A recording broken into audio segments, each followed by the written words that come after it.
চলুন বন্ধুরা, আজকে ঘুরে আসি পঞ্চলিঙ্গেশ্বর মন্দির। মন্দিরটি উড়িষ্যার বালাসোর নীলগিরির পাহাড়ের কাছে একটি টিলা উপরে অবস্থিত। এই এলাকার আসল আকর্ষণ হলো একটি সুন্দর প্রবাহিত স্রোত। চারপাশে প্রাকৃতিক সৌন্দর্য এতটাই সুন্দর যে মন শান্ত হয়ে যায়। এটি পিকনিক, শিবলিঙ্গের দর্শন এবং বাস্তব প্রকৃতি থেকে কিছু তাজা বাতাস শ্বাস নেবার জন্য একটি সুন্দর জায়গা।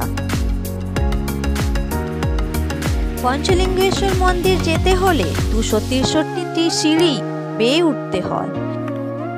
তো চলুন উঠি 263টি সিঁড়ি।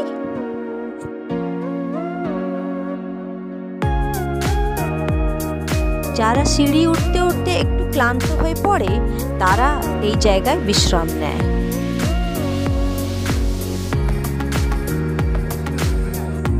কথিত আছে বনবাসের সময় ভগবান রামের স্ত্রী সীতা দ্বারা 5টি লিঙ্গ স্থাপন করা হয়েছিল এবং পুজো করা হয়েছিল।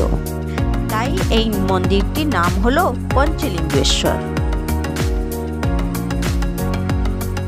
আরেকটি কাহিনী অনুসারে বানাসুর, যিনি একজন শক্তিশালী রাক্ষস এবং ভগবান শিবের একজন মহান ভক্ত হিসাবে পরিচিত, তিনি লিঙ্গগুলিকে স্থাপন করে পুজো করেছিলেন। সমস্ত শিবলিঙ্গ জলের নিচে।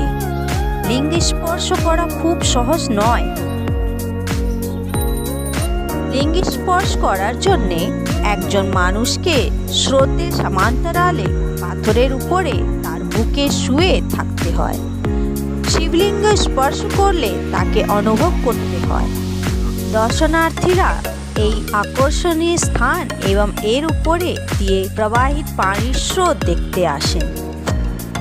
তাহলে দেরি কিসে, চলে আসুন দেখতে স্রোতমোহিনীর ঝর্ণাধারা।